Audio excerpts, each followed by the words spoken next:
আর আপনারা যদি বিয়ের কথা বলেন, যে মানুষ বিয়েতে অশান্তিতে থাকে তার তো প্রলোভন সবচেয়ে বেশি, তার প্রলোভন সবচেয়ে বেশি না যে একটা সুন্দর জীবনের। তাকে বিবাহের প্রলোভন দেখানো হয়েছে যে তাকে সে বিবাহ বন্ধনে আবদ্ধ হবে,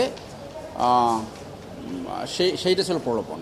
এবং আইনে ক্লিয়ারলি বলা আছে যদি বিবাহের প্রলোভন অথবা অন্য কোনো প্রলোভন অথবা ভয়ভীতি দিয়ে কারোর সাথে শারীরিক সম্পর্ক করে এবং সম্মতি আদায় করে, সেটা নারী ও শিশু নির্যাতন আইনের অনুযায়ী ৯-১ ধারা অনুযায়ী সেটা ধর্ষণ।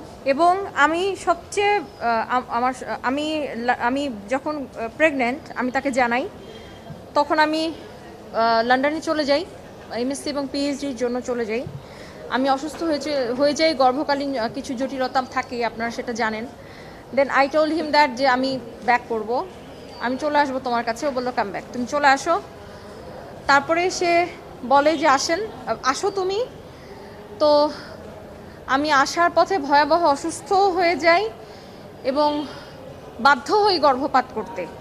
তিনি বলেন যদি গর্ভপাত না করো তাহলে ভবিষ্যতে আমি তোমার সাথে আর কোনোভাবেই সম্পর্ক, কি বিয়ে তো অনেক দূরের, সম্পর্কই আর রাখবো না।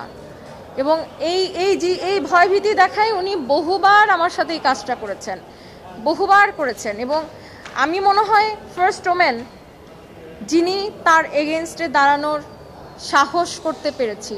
I am the first woman এবং আমি এটার বিচার চাই। এবং আপনারা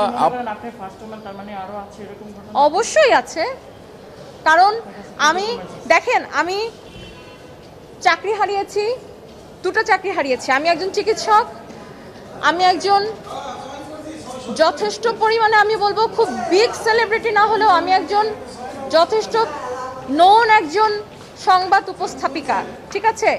একটা মানুষ কোন লেভেলে গেলে তার মান সম্মান, আমার কোনো কিছুই এখন সে অবশিষ্ট রাখে নাই, যে আমি এখন আদালতের দ্বারস্থ হয়েছি। তো আমি বলবো মাননীয় আদালতের প্রতি আমার অসংখ্য অসংখ্য বিশ্বাস, আস্থা, দৃঢ়তা। আমি জানি উনি সেটার বিচার পাবেন এবং উনি আমাকে যে নিঃস্বটা করেছেন সেটার মাফ হয়তো জানি না আদালত কতটুকু করবে, উপর আল্লাহ তো আছেই। We are separated. আচ্ছা, একটা কথা অ্যাড করি, আপনারা একটা জি বলেন।